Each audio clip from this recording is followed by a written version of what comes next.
আসসালামু আলাইকুম viewers, take with FM পরিবারের পক্ষ থেকে সবাইকে স্বাগতম। আজকে আমরা শিখব কিভাবে উইন্ডোজ ব্যবহার করে স্ক্রিনশট নেওয়া যায়। প্রথমেই আমরা উইন্ডোজ বারে ক্লিক করব। ক্লিক করার পর সার্চ আইকনটি আসবে, সেইখানে গিয়ে আমরা স্নিপিং টুল লিখে সার্চ করব।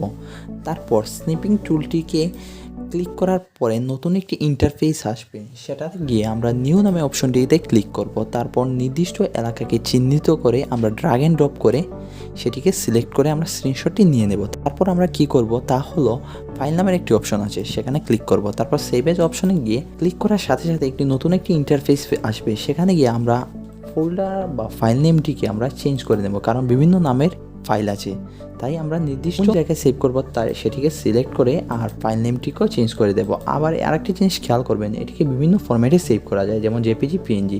আমরা কাস্টমাইজ যেটি আছে সেটিকেই রাখবো। তারপর সেভ অপশনটি ক্লিক করে সেভ করে নেব।